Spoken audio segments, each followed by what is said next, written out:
রোহিঙ্গা সংকট, কার হাতে ধ্বংস হল রোহিঙ্গারা? চীন, ভারত, আমেরিকা নাকি বার্মা? কে দায়ী? এই প্রশ্নে যাওয়ার আগে আমাদের জানতে হবে রাখাইন বা আরাকান অঞ্চলের সম্প্রীতির ইতিহাস। রাখাইন অঞ্চলে যখন থেকে রাখাইন জনগোষ্ঠীর বসতি, তখন থেকে এখানে ধর্মীয় ও সামাজিক সম্প্রীতি বিদ্যমান ছিল। আরব বণিকরা এখানে ব্যবসা করত। সুফি দরবেশরা এসেছেন ও ইসলাম প্রচার করেছে। মুসলিম ও বৌদ্ধরা দীর্ঘদিন শান্তিপূর্ণ সহাবস্থানে ছিল। অনেকে স্থায়ীভাবে এখানে বসবাস শুরু করে। অর্থাৎ শত শত বছরের শুরু থেকেই রাখাইন অঞ্চল ছিল বহুধর্মীয় ও বহুজাতিক সহাবস্থানের উদাহরণ। উদাহরণ হিসেবে মুঘল আমলে রাখাইনের সম্প্রীতির কথা বলতে পারি। 1404 সালে বার্মিজরা রাখাইন দখল করে। 1430 সালে বাংলা সুলতানের সহায়তায় রাখাইনরা আবার অঞ্চলটি পুনর্দখল করে। সেই যুদ্ধে অংশ নেওয়া বহু মুসলিম সৈন্য পরে সেখানেই স্থায়ীভাবে বসবাস শুরু করে।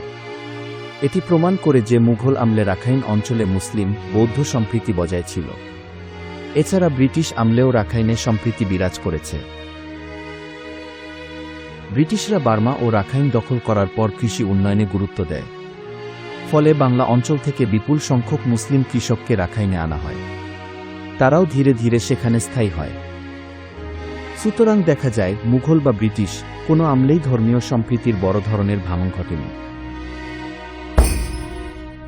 তাহলে রোহিঙ্গা সংকট কখন শুরু হল? বলা চলে সংকটের সূচনা হয় 1948 সাল থেকে। 1948 সালে ব্রিটিশরা রাখাইন অঞ্চলকে বার্মার সঙ্গে যুক্ত করে স্বাধীনতা দেয়। শুরু হয় বার্মিজ শাসন, কিন্তু রাখাইনরা চেয়েছিল আলাদা পতাকা ও স্বাধীন রাষ্ট্র। এটি রাখাইনদের মনে গভীর ক্ষোভের জন্ম দেয়। তবুও শুরুতে রাখাইনরা বার্মিজ শাসনের বিরুদ্ধে থেকেও মুসলিম জনগোষ্ঠীকে রক্ষা করছিল। ব্রিটিশ মুক্ত হওয়ার পর বার্মা সরকারের বিভাজন নীতি। 1948 থেকে 1962 সালের মধ্যে কিছু মুসলিম জনগোষ্ঠী বাংলার সঙ্গে যুক্ত হতে চাইলে বার্মা সরকার কঠোর দমন শুরু করে। বার্মিজ সরকার রাখাইনদের বোঝাতে শুরু করে রোহিঙ্গারা রাখাইন দখল করে নেবে। ধীরে ধীরে রাখাইনদের মনে ভয় ও সন্দেহ ঢুকিয়ে দেওয়া হয়। এক সময় এই প্রচারণা সফল হয়। এখান থেকেই রাখাইন রোহিঙ্গা সম্পর্কের অবনমন শুরু। 1978 সালে বার্মিজরা পূর্ণভাবে রাখাইন দখল নেয়। এরপর রাখাইন বৌদ্ধদের ওপরও নির্যাতন শুরু হয়। 1992 সালে রোহিঙ্গাদের বাঙালি আখ্যা দিয়ে নাগরিকত্ব বাতিল করা হয়। রাখাইনরা তখন বুঝতে পারে ধর্ম এক হলেও জাতিগতভাবে তারা ভিন্ন, এবং এটিও বুঝতে পারে তাদেরকে মূলা দেখিয়ে বার্মিজ সরকার সব সম্পদ লুটে নিচ্ছে। কিন্তু ততদিনে বৌদ্ধ মুসলিম সম্পর্ক পুরোপুরি ধ্বংস হয়ে গেছে, যার ফল 2012 সালে প্রায় 12 লাখ রোহিঙ্গা প্রাণ বাঁচাতে বাংলাদেশে পালিয়ে আসে। রাখাইনরা বার্মিজদের বুঝতে দেরি করলেও রুখে দাঁড়াতে দেরি করেনি। এর প্রেক্ষিতে আরাকান আর্মির উত্থান হয়। বার্মিজ নিপীড়নের বিরুদ্ধে 2009 সালে গঠিত হয় আরাকান আর্মি। বর্তমানে তারা প্রায় 80% রাখাইন এলাকা নিয়ন্ত্রণে রেখেছে। প্রশাসনিক কার্যক্রমও অনেকাংশে তাদের হাতে। রাখাইন জনগণ এটিকে নিজেদের মুক্তির পথ হিসেবে দেখছে। শুরুতে বলেছিলাম চীন, ভারত, আমেরিকা এবং বার্মার কথা। এখন সেই প্রসঙ্গে আসি। এখন প্রশ্ন আসতে পারে, চীন রাখাইনে কি করছে? 2008 সালে বার্মা চীন গ্যাস চুক্তি হয়, যা রাখাইন হয়ে চীন পর্যন্ত গ্যাস ও তেল পাইপলাইন বসানো হয়। এই পাইপলাইনের অধিকাংশ জমি ছিল রোহিঙ্গাদের। মূলত এই পাইপলাইন স্থাপনই হয়ে ওঠে রোহিঙ্গা দমন নিপীড়নের প্রধান কারণ। বার্মিজ সরকার রাখাইনদের ব্যবহার করে দাঙ্গা লাগায়। রোহিঙ্গাদের বিতাড়িত করা হয়, যা বার্মিজ সরকারের কৌশলগত বড় সাফল্য। তাহলে রাখাইনে ভারতের কি স্বার্থ? ভারত তার 7 সিস্টার্স অঞ্চল নিয়ে মারাত্মক নিরাপত্তা ঝুঁকিতে থাকে। ভারত চায় রাখাইন নৌবন্দর ব্যবহার করে মিজোরাম হয়ে উত্তর পূর্ব ভারতের নিরাপত্তা নিশ্চিত করতে। কিন্তু আরাকান আর্মি ও বার্মা সরকার সংঘাতে ভারতের পরিকল্পনা আপাতত বন্ধ। এবার জেনে আসি আমেরিকা এখানে কি কৌশল চালাচ্ছে। আমেরিকার মূল লক্ষ্য হল চীনের প্রভাব ঠেকানো। 1. মালাক্কার বিকল্প পথ বন্ধ করা।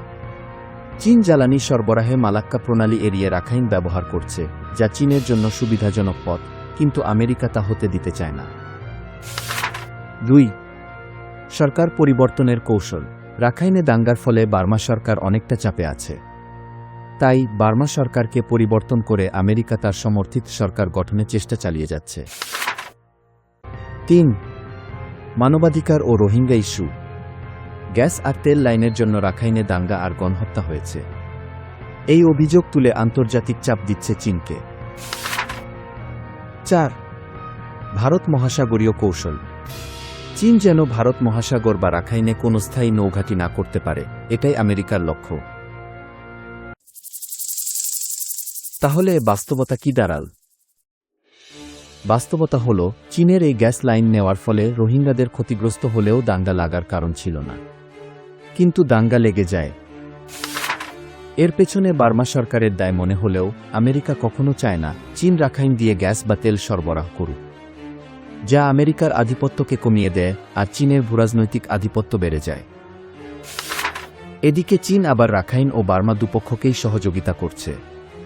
যেহেতু ৮০% রাখাইন অঞ্চল আরাকান আর্মিরা দখল করেছে আর প্রশাসনিক কাজও চলছে রাখাইনদের দ্বারা, সেহেতু চীন চাইবে না রাখাইনে তাদের কোটি কোটি বা বিলিয়ন বিলিয়ন ডলার টাকা বিফলে যা। তাই চীন দুপক্ষের সাথেই আলোচনা চালাচ্ছে। আরও করুণ বাস্তবতা হল, এই দেশগুলোর রাজনৈতিক খেলায় আজ ১২ লাখ রোহিঙ্গা এখন ঘরছাড়া।